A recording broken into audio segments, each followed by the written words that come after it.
Thank you for choosing Right Firebox. You now have your essentials box, and we're going to go through it together and teach you how to plan, how to prepare, and to protect what matters most. In your box that you've received, you have a how to plan kit. We'll go through that step first, and then a how to prepare kit. We'll go through that step second, and 2 fire extinguishers. Don't be afraid to break out the fire extinguishers. Let your kids see, touch, learn, grow, educate. It's important for you too. The first time you use a fire extinguisher should not be in a fire. So get yourself comfortable, learn how to protect your family. Thank you. To begin, start with your how to plan kit. Lay everything out. Here's our how-to guide. And it goes step by step how to use this kit and how to implement it. However, you could also watch this video and it will do the same thing. We begin with our emergency information magnet. We've talked with various firefighters and paramedics about what their process and what they do in the event that someone calls 911 for an emergency. And the first thing they will do if you are unable to speak to them is look at your refrigerator to see if there's any medical information that you may have or prescription information that they may need to know. Anything that they need communicated to them to treat you without you being able to communicate. So we have this portion here. For us, for our family, we indicated the doctors, the appropriate doctors that we'd prefer our children and our family to see, if possible. Our son has a subdural shunt, so we put that information on there as well. That's important information for our family, and we listed out their name, what it is, or contact number and name of hospital or physician. Also on here we have a list of non-emergency numbers: poison control, police, fire, anyone you may need to contact that doesn't necessarily need 911. Great for babysitter, great for grandma coming to stay and help the kids. Just ease of reference. Keep it on your fridge for quick reference. Next is our information lanyard. This is a 2-sided medical lanyard. This will also be used in our how to prepare section. We'll fill it out now. We'll use it in the prepare section in a moment. This lanyard system will hook onto your fire extinguisher, your primary fire extinguisher, and in the event of a catastrophic home fire, whomever is the primary responsible party for that extinguisher will throw this lanyard on and exit the home. It is the information needed immediately following a home fire, and this is also in the event maybe you aren't able to communicate, smoke inhalation, etc., etc. Maybe a child has to carry it out and doesn't know all this information. You will put the people in your home, their names, ages. That just helps first responders know who is who. Home insurance information is critical after home fire. And then on the back, we have, again, the emergency medical information that you just put on your magnet, as well as your health insurance information, maybe your group number, your member number, a telephone number, contact information, anything that you would need. You could hand this to a paramedic, you could hand this to a firefighter, and they could do their job effectively. Next is window cling. This is a static cling. Go outside your front door, outside your window, in the front of your home. This is just basic for a firefighter, somebody entering your home. They need to know how many people and pets are at home. Real easy, fill it out. Sharpie would be preferred.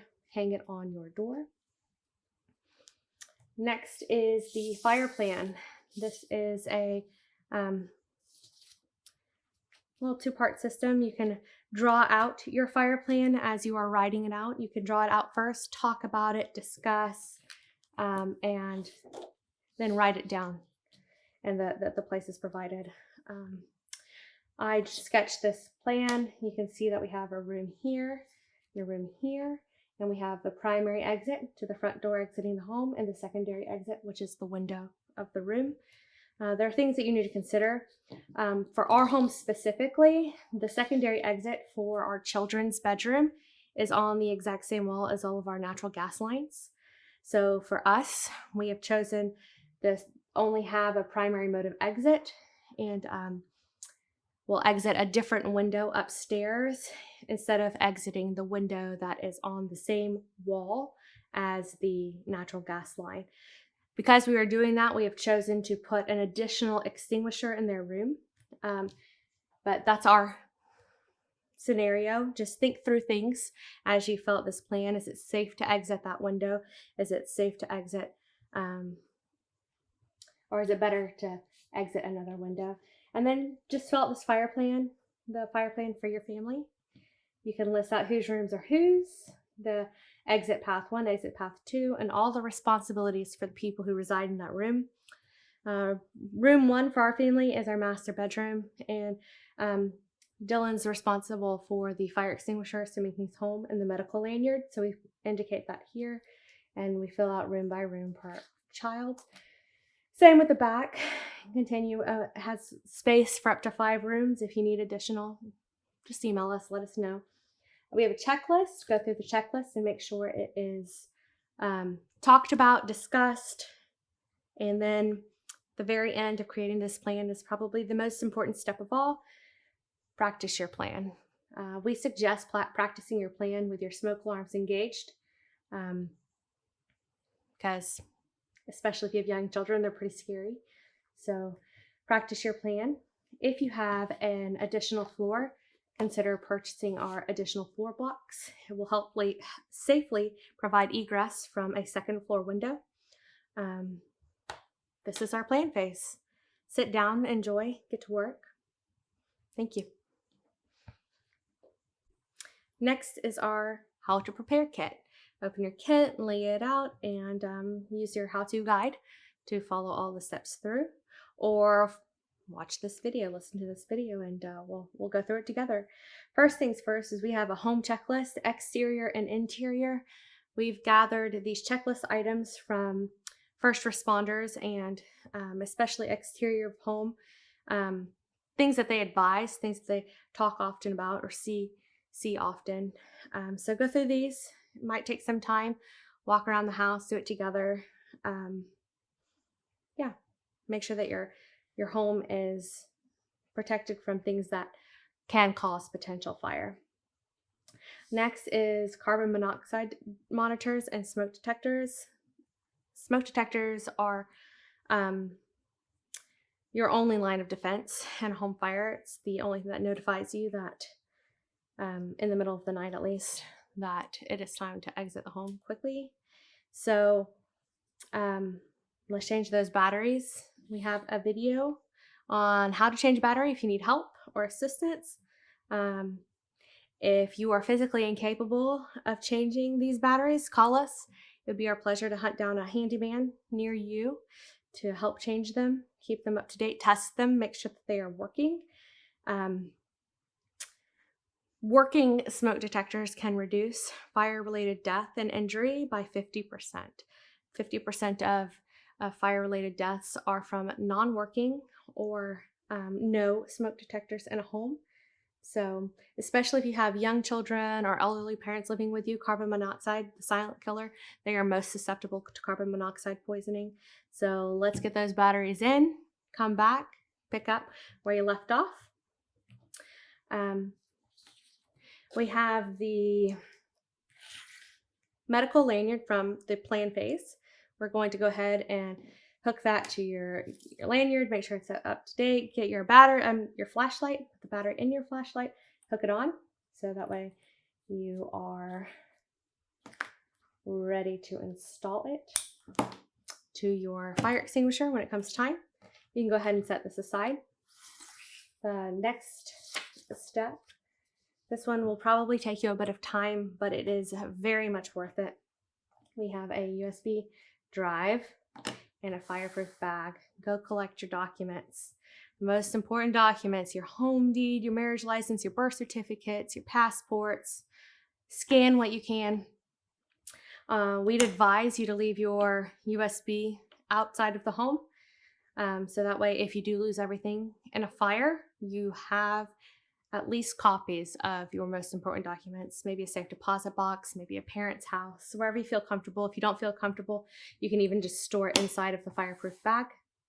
Put those documents in the fireproof bag. It has a fire resistance life of, I think, 2 hours, 3 hours. So if you are able and you have time and you can store this in an appropriate spot, you can throw it out the window on your way out of home. It is not of utmost importance, so do not spend precious moments on it. It is a thing.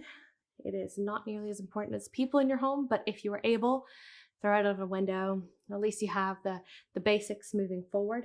So go get your documents, scan them, scan what you can, even just take photographs. Oh, important thing for home insurance is take photos of your belongings. Put them on here so that way you can appropriately assess the damages caused by a fire, and you can value the products in your home, the items in your home, especially furniture and electronics and jewelry, in need of an insurance claim. Go ahead and do that. Store it away. Next is our fire extinguishers. We have a fire extinguisher pamphlet. Read through it.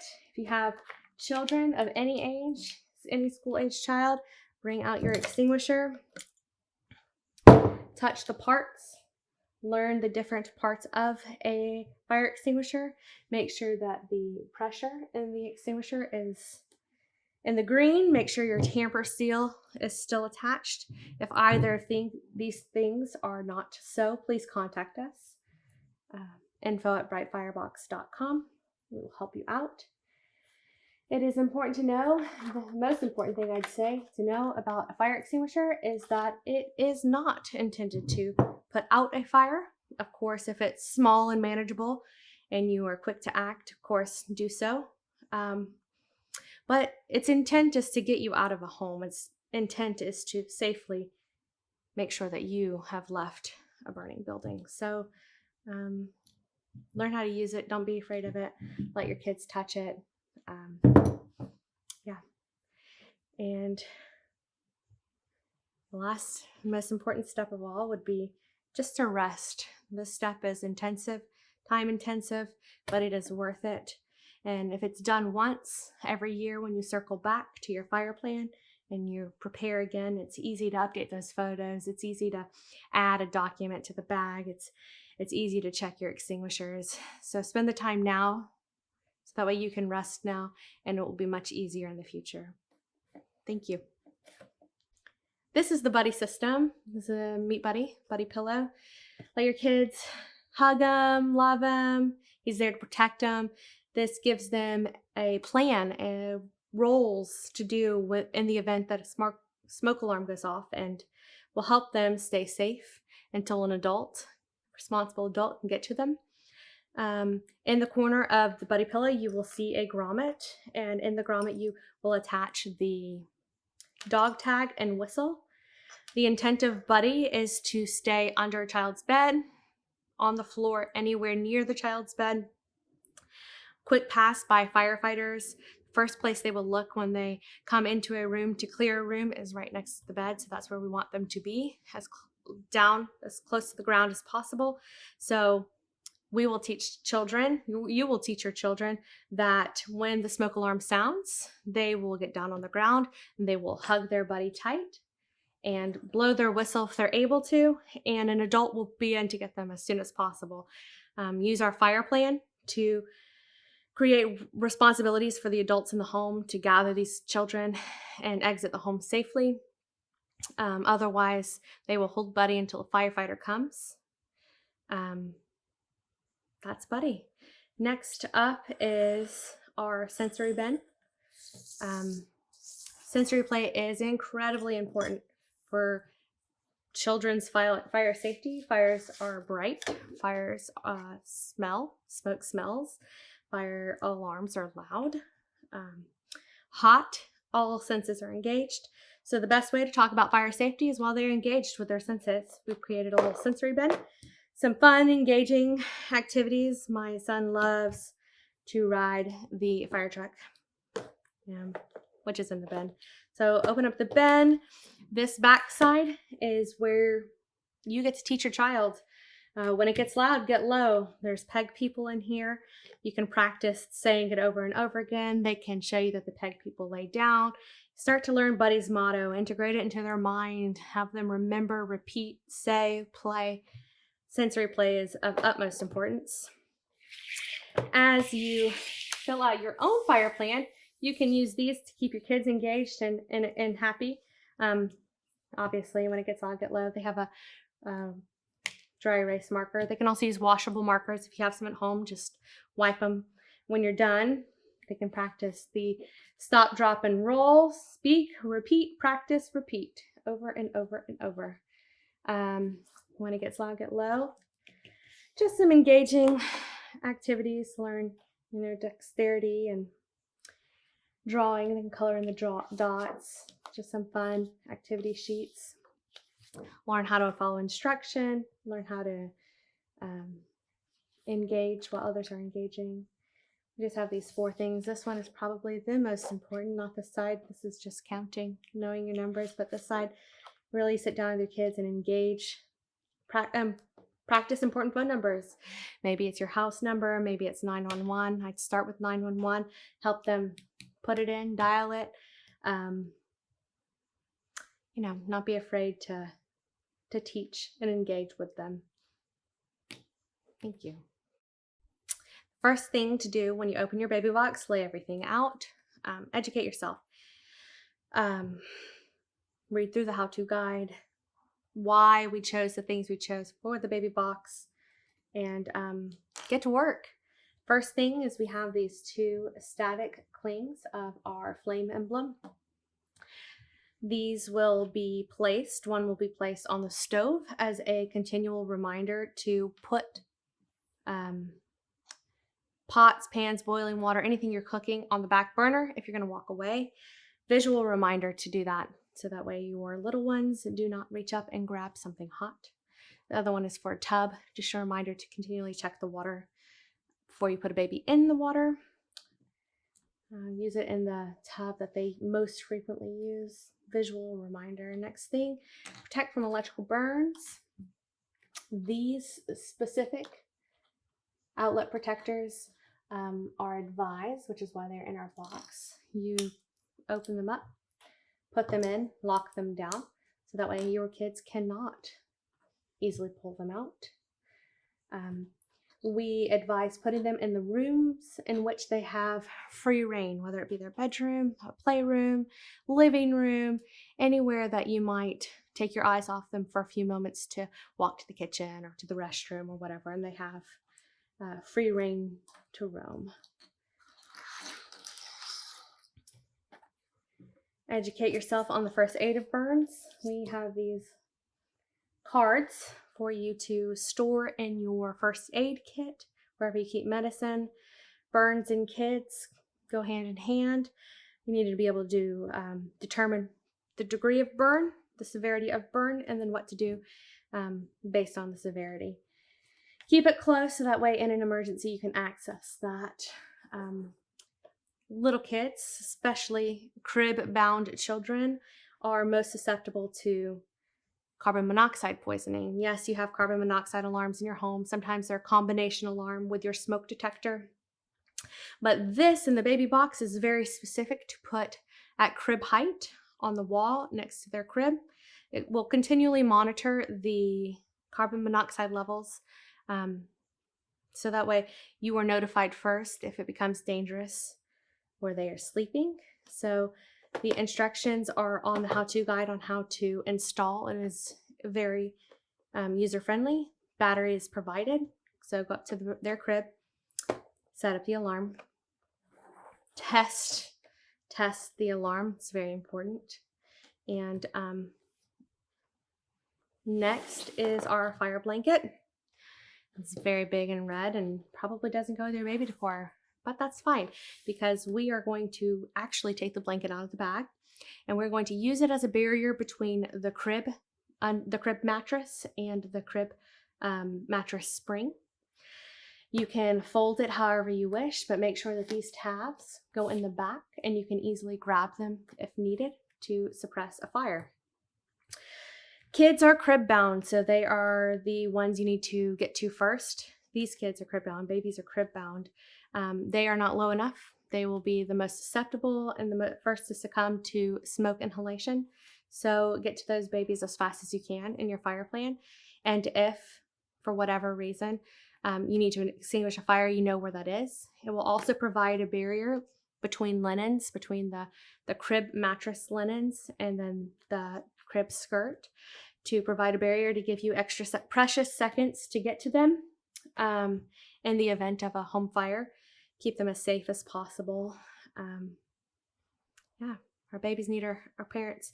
Make sure that you talk through these things with your significant other, or if you have a parent living with you. Make sure that roles and responsibilities are written out, talked about, practiced through what to do in a home fire, where the tabs are. Go ahead and practice yanking it out from under the crib. Make sure that you test this, and your kids, especially your little kids who cannot get low, are tended to first. It's never too young for sensory play, and sensory play is of utmost importance for kids' fire safety. Continual education is probably the most important, and after that is sensory play, because all senses are engaged. So we have this cute little Buddy Bright bib and teether toy for your little one, and just engage in them in any way that you can, especially if your child is still crib bound, but they're starting to understand better. You can even teach them some fire facts and what to do, and maybe even sound off an alarm a time or two to make sure that they respond to it well. And it's easier to respond to it when it's not a scary fire raging in your home than it is the first time they should hear a smoke detector go off should not be in a fire. So use our baby buddy system to best protect your wee ones. Thank you.